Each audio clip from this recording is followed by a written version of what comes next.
ਨਮਸਕਾਰ, ਖਬਰਾਂ ਦੇ ਇਸ ਬੁਲੇਟਿਨ 'ਚ ਤੁਹਾਡਾ ਸਵਾਗਤ। ਮੈਂ ਰਜਨੀ। ਪਹਿਲਾ ਪੇਸ਼ ਨੇ ਚੋਣਵੀਆਂ ਖਬਰਾਂ। ਪ੍ਰਧਾਨ ਮੰਤਰੀ ਨਰਿੰਦਰ ਮੋਦੀ ਨੇ ਐਥਨਸ ਤੋਂ ਸਿੱਧੇ ਬੈਂਗਲੁਰੂ ਪੁੱਜ ਕੇ ਇਸਰੋ ਦੇ ਵਿਗਿਆਨੀਆਂ ਦਾ ਹੌਸਲਾ ਵਧਾਇਆ। ਚੰਦਰਯਾਨ 3 ਦੀ ਸਫਲਤਾ ਲਈ ਦਿੱਤੀਆਂ ਸ਼ੁਭਕਾਮਨਾਵਾਂ। ਕਿਹਾ, ਮੇਕ ਇਨ ਇੰਡੀਆ ਚੰਦਰਮਾ ਤੇ ਪੁੱਜਾ। ਪ੍ਰਾਪਤੀ ਨੂੰ ਅਨੰਤ ਪੁਲਾੜ ਵਿੱਚ ਵਿਗਿਆਨਕ ਸਮਰੱਥਾ ਦਾ ਸ਼ੰਖਨਾਦ ਦੱਸਿਆ। ਚੰਦਰਯਾਨ 3 ਦੇ ਲੈਂਡਰ ਦੇ ਉਤਰਨ ਵਾਲੀ ਥਾਂ ਨੂੰ ਸ਼ਿਵ ਸ਼ਕਤੀ ਅਤੇ ਚੰਦਰਯਾਨ 2 ਨਾਲ ਜੁੜੀ ਥਾਂ ਨੂੰ ਤਿਰੰਗਾ ਪੁਆਇੰਟ ਦਾ ਨਾਂ ਦਿੱਤਾ। ਹਰ ਸਾਲ 23 ਅਗਸਤ ਨੂੰ ਕੌਮੀ ਸਪੇਸ ਡੇ ਵਜੋਂ ਮਨਾਇਆ ਜਾਵੇਗਾ। ਪੰਜਾਬ ਦੇ ਰਾਜਪਾਲ ਬਨਵਾਰੀ ਲਾਲ ਪੁਰੋਹਿਤ ਨੇ ਮੁੱਖ ਮੰਤਰੀ ਨੂੰ ਇੱਕ ਹੋਰ ਚਿੱਠੀ ਲਿਖ ਕੇ ਸੂਬੇ 'ਚ ਫੇਲ ਹੋ ਰਹੇ ਸੰਵਿਧਾਨਕ ਤੰਤਰ ਤੇ ਚਿੰਤਾ ਪ੍ਰਗਟਾਈ।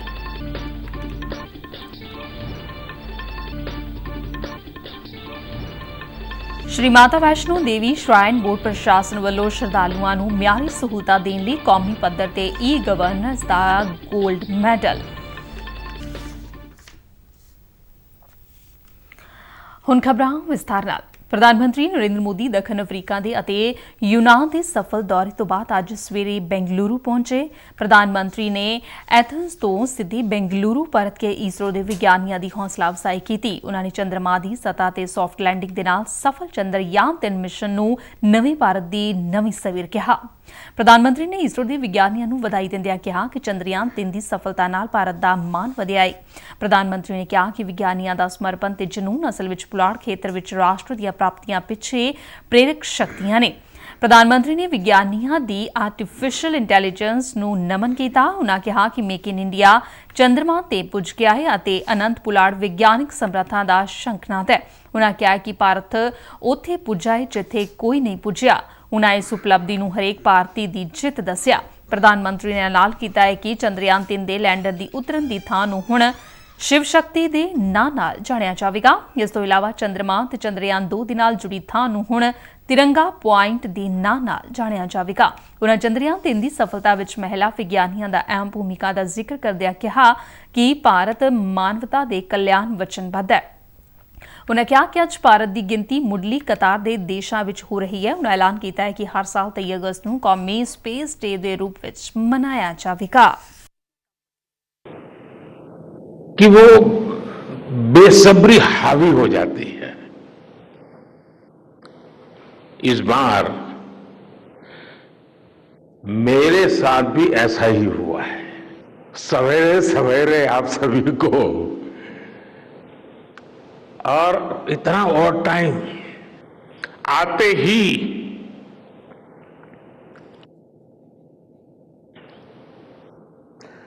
जल्द से जल्द आपके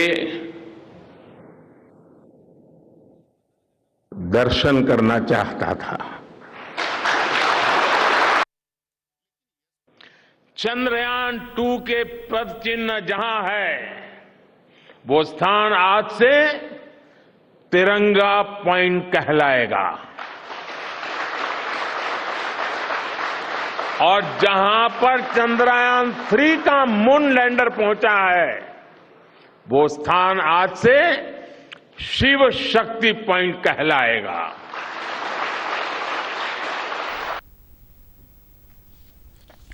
ਕੇਂਦਰੀ ਖਜ਼ਾਨਾ ਮੰਤਰੀ ਨਿਰਮਲਾ ਸੀਤਾਰਮਨ ਨੇ ਕਿਹਾ ਕਿ ਭਾਰਤ ਵਿੱਚ ਪਿਛਲੇ 9 ਸਾਲਾਂ ਵਿੱਚ ਆਰਥਿਕ ਸੁਧਾਰ ਤੇਜ਼ੀ ਨਾਲ ਹੋਏ ਨੇ। ਨਵੀਂ ਦਿੱਲੀ ਵਿੱਚ B20 ਸਮਿਟ ਇੰਡੀਆ 2023 ਦੌਰਾਨ ਬੋਲਦਿਆਂ ਸੀਤਾਰਮਨ ਨੇ ਕਿਹਾ ਕਿ ਸਰਕਾਰ ਵੱਲੋਂ ਕੀਤੇ ਗਏ ਸੁਧਾਰਾਂ ਨੇ ਦੇਸ਼ ਨੂੰ ਟਿਕਾਊ ਵਿਕਾਸ ਦੇ ਰਾਹ ਤੇ ਪਾਇਆ ਹੈ। ਉਨ੍ਹਾਂ ਕਿਹਾ ਕਿ ਮਾਲੀ ਸਾਲ 2024 ਵਿੱਚ ਪੂੰਜੀਗਤ ਖਰਚਿਆਂ ਦਾ ਹਿੱਸਾ 2018 ਵਿੱਚ 1.3% ਦੇ ਮੁਕਾਬਲੇ ਵੱਧ ਕੇ 22% ਹੋ ਗਿਆ ਹੈ। ਉਨ੍ਹਾਂ ਕਿਹਾ ਕਿ ਸਰਕਾਰ ਵੱਲੋਂ ਕਈ ਉਪਾਅ ਲਾਗੂ ਕੀਤੇ ਗਏ ਨੇ ਅਤੇ ਇਸ ਨਾਲ ਰਾਜਾਂ ਨੂੰ ਪੂੰਜੀਗਤ ਤੇ ਖਰਚ ਵਧਾਉਣ ਵਿੱਚ ਹੱਲਾਸ਼ੇਰੀ ਦਿੱਤੀ ਜਾ ਰਹੀ ਹੈ। ਸੀਤਾਰਮਨ ਨੇ ਕਿਹਾ ਕਿ ਰਾਜਾਂ ਦੇ ਪੂੰਜੀ ਖਰਚ ਵਿੱਚ 74.3% ਦਾ ਵਾਧਾ ਹੋਇਆ ਹੈ। ਉਨ੍ਹਾਂ ਕਿਹਾ ਕਿ ਸਰਕਾਰ ਨੇ ਜਲਦੀ ਫੈਸਲੇ ਲੈਣ ਲਈ ਪਾਰਦਰਸ਼ੀ ਢੰਗ ਅਪਣਾਇਆ ਹੈ। ਉਨ੍ਹਾਂ ਕਿਹਾ ਕਿ ਆਰਥਿਕ ਵਿਕਾਸ ਲਈ ਸਿਹਤ ਤੇ ਸਿੱਖਿਆ ਵਿੱਚ ਪੂੰਜੀਕਾਰੀ ਬਹੁਤ ਜ਼ਰੂਰੀ ਹੈ। ਖਜ਼ਾਨਾ ਮੰਤਰੀ ਨੇ ਕਿਹਾ ਕਿ ਟਿਕਾਊ ਆਰਥਿਕ ਵਿਕਾਸ ਨੂੰ ਯਕੀਨੀ ਬਣਾਉਣ ਲਈ ਮਹਿੰਗਾਈ ਨੂੰ ਕਾਬੂ ਕਰਨਾ ਸਰਕਾਰ ਦੀ ਤਰਜੀਹ ਹੈ। Only because the 100 billion has never come on the table. But there are always the other side which says we didn't know what this 100 billion is going to go for. It has never been defined. There are legitimate arguments being put forward saying that is why the 100 billion has never come on the table.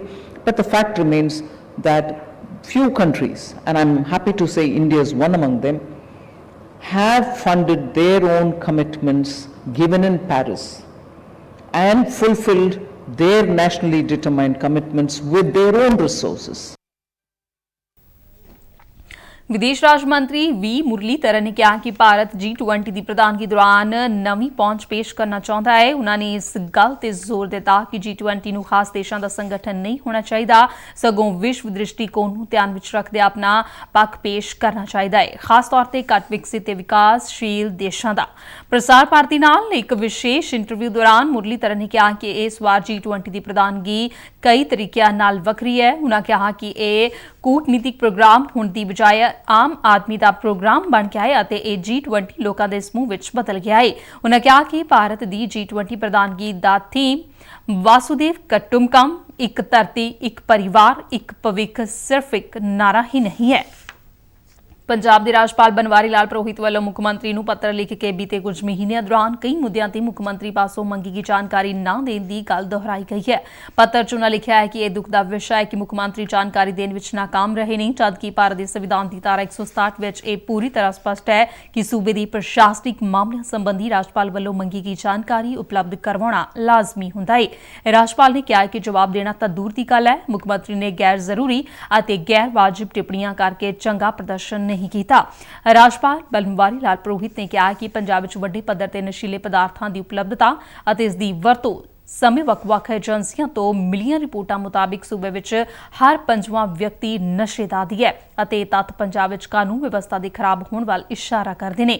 ਹੁਣ ਪੰਜਾਬ ਦੇ ਕਈ ਪਿੰਡਾਂ 'ਚ ਵੱਡੀ ਗਿਣਤੀ 'ਚ ਲੋਕਾਂ ਵੱਲੋਂ ਸੜਕਾਂ ਤੇ ਵਿਰੋਧ ਪ੍ਰਦਰਸ਼ਨ ਕੀਤੇ ਜਾ ਰਹੇ ਨੇ ਅਤੇ ਪਿੰਡਾਂ ਨੂੰ ਨਸ਼ਿਆਂ ਤੋਂ ਬਚਾਉਣ ਲਈ ਆਪਣੇ ਪੱਧਰ ਤੇ ਪੇਂਡੂ ਰੱਖਿਆ ਕਮੇਟੀਆਂ ਸਥਾਪਿਤ ਕਰਨ ਦਾ ਫੈਸਲਾ ਕੀਤਾ ਗਿਆ ਹੈ। ਰਾਜਪਾਲ ਪ੍ਰੋਹਿਤ ਨੇ ਨਸ਼ਿਆਂ ਦੇ ਮਾਮਲਿਆਂ ਵਿੱਚ ਸਰਕਾਰ ਵੱਲੋਂ ਕੀਤੀ ਕਾਰਵਾਈ ਦੀ ਰਿਪੋਰਟ ਮੁੱਖ ਮੰਤਰੀ ਨੂੰ ਤੁਰੰਤ ਭੇਜਣ ਲਈ ਆਖਿਆ ਹੈ।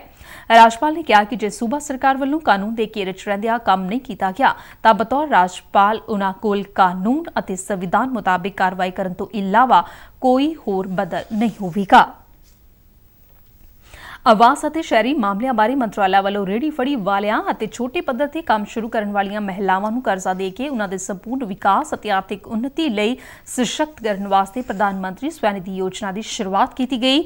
ਮੋਗਾ ਵਿਖੇ ਲੋੜਵੰਦਾਂ ਦੇ ਪਰਫਾਰਮੈਂਸ ਪ੍ਰਧਾਨ ਮੰਤਰੀ ਪੋਰਟਲ ਤੇ ਅਪਲੋਡ ਕਰਨ ਦੇ ਕੰਮ ਨੂੰ ਨੇਪਰੇ ਚਾੜਦਿਆਂ ਕਮਿਊਨਿਟੀ ਆਰਗੇਨਾਈਜ਼ਰ ਕਿਰਨਦੀਪ ਕੌਰ ਨੇ ਕਿਹਾ ਕਿ ਇਸ ਸਕੀਮ ਤਹਿਤ ਦੇਸ਼ ਦੇ ਲਗਭਗ 50 ਲੱਖ ਸਟਰੀਟ ਵਿਕਰੇਤਾਵਾਂ ਨੂੰ 1 ਸਾਲ ਦੌਰਾਨ 10,000 ਰੁਪਏ ਤੱਕ ਦੇ ਵਿਆਜ ਮੁਕਤ ਕਰਜ਼ਾ ਦੀ ਸਹੂਲਤ ਮੁਹੱਈਆ ਕਰਵਾਉਣਾ ਹੈ। ਇਹ ਸਕੀਮ ਸ਼ੁਰੂ ਹੋਣ ਤੋਂ ਲੈ ਕੇ ਹੁਣ ਤੱਕ ਕੁੱਲ 2,936 ਵਿਅਕਤੀਆਂ ਦਾ ਪੰਜੀਕਰਨ ਕੀਤਾ ਗਿਆ ਹੈ। PM ਸਵੈਨਿਧੀ ਦੀ ਸਕੀਮ ਅਧੀਨ ਹੁਣ ਤੱਕ ਅਸੀਂ 2976 ਬੰਦਿਆਂ ਦੇ ਲੋਨ ਅਪਲੋਡ ਕਰ ਚੁੱਕੇ ਹਾਂ। ਉਹਨਾਂ ਵਿੱਚੋਂ 1250 ਬੰਦਿਆਂ ਨੂੰ 10,000 ਦਾ ਲੋਨ ਦੇ ਚੁੱਕੇ ਹਾਂ, 381 20,000 ਦਾ ਤੇ 11 ਬੰਦਿਆਂ ਨੂੰ ਅਸੀਂ 50,000 ਦਾ ਲੋਨ ਪ੍ਰੋਵਾਈਡ ਕਰਵਾ ਚੁੱਕੇ ਹਾਂ। PM ਸਵੈਨਿਧੀ ਸਕੀਮ ਅਧੀਨ ਜੋ ਰਜਿਸਟ੍ਰੇਸ਼ਨ ਚੱਲ ਰਹੀਆਂ ਨੇ ਉਹ ਸੈਟਰਡੇ ਸੰਡੇ ਨੂੰ ਵੀ ਸਾਡਾ ਆਫਿਸ ਔਨ ਰਹੂਗਾ ਤੇ ਇਹ ਅਸੀਂ ਅਪਲੋਡ ਕਰਦੇ ਰਵਾਂਗੇ ਸੈਟਰਡੇ ਸੰਡੇ ਨੂੰ ਵੀ। ਮੇਰਾ ਨਾਮ ਸੁਖਦੀਪ ਕੌਰ ਹੈ। ਮੈਂ ਸਿਲਾਈ ਦਾ ਕੰਮ ਕਰਦੀ ਹਾਂ ਅਤੇ ਮੇਰੀ ਮਸ਼ੀਨ ਬਹੁਤ ਜ਼ਿਆਦਾ ਪੁਰਾਣੀ ਹੋ ਚੁੱਕੀ ਸੀ, ਜਿਸ ਕਰਕੇ ਮੈਨੂੰ ਕੰਮ ਕਰਦੀ ਨੂੰ ਦਿੱਕਤ ਆ ਰਹੀ ਸੀਗੀ ਤੇ ਹੁਣ ਮੈਨੂੰ ਪਤਾ ਲੱਗਿਆ ਕਿ ਸਰਕਾਰ 10,000 ਰੁਪਏ ਦਾ ਕਰਜ਼ਾ ਦੇ ਰਹੀ ਹੈ, ਉਹ ਵੀ ਬਿਨਾਂ ਵਿਆਜ ਤੋਂ। ਤੇ ਜਦੋਂ ਮੈਨੂੰ ਇਹ ਕਰਜ਼ਾ ਮਿਲ ਗਿਆ ਉਸ ਟਾਈਮ ਮੈਂ ਆਪਣੀ ਨਵੀਂ ਮਸ਼ੀਨ ਲਵਾਂਗੀ। ਮੇਰਾ ਨਾਮ ਕੁਲਦੀਪ ਕੌਰ ਹੈ ਜੀ। ਮੈਂ 10,000 ਦਾ ਲੋਨ ਲਿਆ ਸੀ ਸਰਕਾਰ ਤੋਂ ਜੀ, ਉਹ ਬੜੀਆਂ ਆਸਾਨ ਕਿਸ਼ਤਾਂ ਨਾਲ ਮੋੜਿਆ ਤੇ ਹੁਣ ਮੈਨੂੰ 20,000 ਰੁਪਇਆ ਮਿਲਿਆ। ਭਾਰਤੀ ਮਹਿਲਾ ਨੇਤਰਹੀਨ ਕ੍ਰਿਕਟ ਟੀਮ ਨੇ ਇੰਗਲੈਂਡ ਦੇ ਬਰਮਿੰਘਮ ਵਿੱਚ ਦਿਵਿਆਂਗਾਂ ਨਾਲ ਸੰਬੰਧਿਤ ਕੌਮਾਂਤਰੀ ਖੇਡ ਫੈਡਰੇਸ਼ਨ ਵੱਲੋਂ ਕਰਵਾਈਆਂ ਜਾ ਰਹੀਆਂ ਵਿਸ਼ਵ ਖੇਡਾਂ ਦੇ ਇਸ ਇਵੈਂਟ ਦੇ ਫਾਈਨਲ ਵਿੱਚ ਪਹੁੰਚ ਕੇ ਇਤਿਹਾਸ ਰਚ ਦਿੱਤਾ ਹੈ। ਭਾਰਤੀ ਮਹਿਲਾ ਨੇਤਰਹੀਨ ਕ੍ਰਿਕਟ ਟੀਮ ਅੱਜ ਫਾਈਨਲ ਵਿੱਚ ਆਸਟ੍ਰੇਲੀਆ ਨਾਲ ਭਿੜੇਗੀ। ਭਾਰਤੀ ਟੀਮ ਨੇ ਆਸਟ੍ਰੇਲੀਆ ਖਿਲਾਫ ਆਪਣੇ ਪਹਿਲੇ ਮੈਚ 'ਚ 8 ਵਿਕਟਾਂ ਨਾਲ ਜਿੱਤ ਦਰਜ ਕਰਕੇ ਆਪਣੀ ਮੁਹਿੰਮ ਦੀ ਸ਼ਾਨਦਾਰ ਸ਼ੁਰੂਆਤ ਕੀਤੀ ਸੀ। ਇੰਗਲੈਂਡ ਖਿਲਾਫ ਦੂਜੇ ਮੈਚ ਵਿੱਚ ਭਾਰਤ ਨੇ 185 ਦੌੜਾਂ ਨਾਲ ਜਿੱਤ ਦਰਜ ਕੀਤੀ ਸੀ। ਸ਼੍ਰੀ ਮਾਤਾ ਵੈਸ਼ਨੋ ਦੇਵੀ ਸ਼ਰਾਈਨ ਬੋਰਡ ਪ੍ਰਸ਼ਾਸਨ ਨੂੰ ਮਾਂ ਭਗਵਤੀ ਦੇ ਦਰਸ਼ਨਾਂ ਲਈ ਆਉਣ ਵਾਲੇ ਸ਼ਰਧਾਲੂਆਂ ਨੂੰ ਮਿਆਰੀ ਸਹੂਲਤਾਂ ਦੇਣ ਦੇ ਖੇਤਰ 'ਚ ਕੌਮੀ ਪੱਧਰ ਤੇ ਈ-ਗਵਰਨੈਂਸ ਦਾ 골ਡ ਮੈਡਲ ਮਿਲਿਆ ਹੈ। ਇਹ ਅਵਾਰਡ ਇੰਦੌਰ 'ਚ ਹੋਈ ਕੌਮੀ ਕੌਂਸਲ ਦੌਰਾਨ ਦਿੱਤਾ ਗਿਆ। ਕੇਂਦਰੀ ਮੰਤਰੀ ਡਾਕਟਰ ਜਤਿੰਦਰ ਸਿੰਘ ਵੱਲੋਂ ਇਹ award Shri Mata Vaishno Devi shrine board ਦੇ CEO ਅੰਸ਼ੁਲ ਗਰਗ ਨੂੰ ਦਿੱਤਾ ਗਿਆ। ਇਸ ਤਹਿਤ ਇੱਕ ਟਰਾਫੀ ਅਤੇ 10 ਲੱਖ ਰੁਪਏ ਦਾ ਇੱਕ ਚੈੱਕ ਦਿੱਤਾ ਗਿਆ। ਅੰਸ਼ੁਲ ਗਰਗ ਨੇ ਕਿਹਾ ਕਿ ਇਹ ਸਭ ਜੰਮੂ ਕਸ਼ਮੀਰ ਦੇ ਉਪ ਰਾਜਪਾਲ मनोज सिन्हा ਦੇ ਦਿਸ਼ਾ ਨਿਰਦੇਸ਼ਾਂ ਸਦਕਾ ਹੀ ਸੰਭਵ ਹੋ ਸਕਿਆ ਹੈ। ਖਬਰਾਂ ਦੇ ਬੁਲੇਟਿਨ ਸਾਡੇ ਦਰਸ਼ਕ RNU DDK ਜਲੰਧਰ ਤੇ YouTube ਚੈਨਲ, Facebook ਪੇਜ ਤੇ Twitter ਹੈਂਡਲ ਤੇ ਵੀ ਦੇਖ ਸਕਦੇ ਨੇ। ਬੁਲੇਟਿਨ ਦੇ ਅਖੀਰ ਵਿੱਚ ਚੋਣਵੀਆਂ ਖਬਰਾਂ ਇੱਕ ਵਾਰ ਫਿਰ ਤੋਂ। ਪ੍ਰਧਾਨ ਮੰਤਰੀ ਨਰਿੰਦਰ ਮੋਦੀ ਨੇ ਐਥਨਸ ਤੋਂ ਸਿੱਧੇ ਬੈਂਗਲੁਰੂ ਪੁੱਜ ਕੇ ਇਸਰੋ ਦੇ ਵਿਗਿਆਨੀਆਂ ਦਾ ਹੌਸਲਾ ਵਧਾਇਆ। ਚੰਦਰਯਾਨ 3 ਦੀ ਸਫਲਤਾ ਲਈ ਦਿੱਤੀਆਂ ਸ਼ੁਭਕਾਮਨਾਵਾਂ। ਕਿਹਾ ਮੇਕ ਇਨ ਇੰਡੀਆ ਚੰਦਰਮਾ ਤੇ ਪੁੱਜਾ। ਪ੍ਰਾਪਤੀ ਨੂੰ ਅਨੰਤ ਪੁਲਾੜ ਵਿੱਚ ਵਿਗਿਆਨਕ ਸਮਰੱਥਾ ਦਾ ਸ਼ੰਕਨਾਦ ਦੱਸਿਆ। ਚੰਦਰਯਾਨ 3 ਦੇ ਲੈਂਡਰ ਦੇ ਉਤਰਨ ਵਾਲੀ ਥਾਂ ਨੂੰ ਸ਼ਿਵ ਸ਼ਕਤੀ ਅਤੇ ਚੰਦਰਯਾਨ 2 ਨਾਲ ਜੁੜੀ ਥਾਂ ਨੂੰ ਤਿਰੰਗਾ ਪੁਆਇੰਟ ਦਾ ਨਾਂ ਦਿੱਤਾ। ਹਰ ਸਾਲ 23 ਅਗਸਤ ਨੂੰ ਕੌਮੀ ਸਪੇਸ ਡੇ ਵਜੋਂ ਮਨਾਇਆ ਜਾਵੇਗਾ।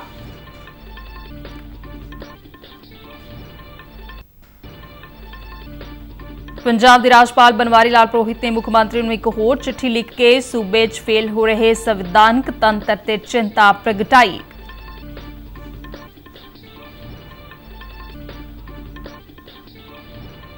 ਸ਼੍ਰੀ ਮਾਤਾ ਵੈਸ਼ਨੋ ਦੇਵੀ ਸ਼ਰਾਈਨ ਬੋਰਡ ਪ੍ਰਸ਼ਾਸਨ ਵੱਲੋਂ ਸ਼ਰਧਾਲੂਆਂ ਨੂੰ ਮਿਆਰੀ ਸਹੂਲਤਾਂ ਦੇਣ ਲਈ ਕੌਮੀ ਪੱਧਰ ਤੇ ਈ-ਗਵਰਨੈਂਸ ਦਾ 골ਡ ਮੈਡਲ। ਇਸ ਦੇ ਨਾਲ ਹੀ ਖਬਰਾਂ ਦਾ ਬੁਲੇਟਿਨ ਖਤਮ ਹੋਇਆ। ਦਿਓ ਆਗਿਆ। ਨਮਸਕਾਰ।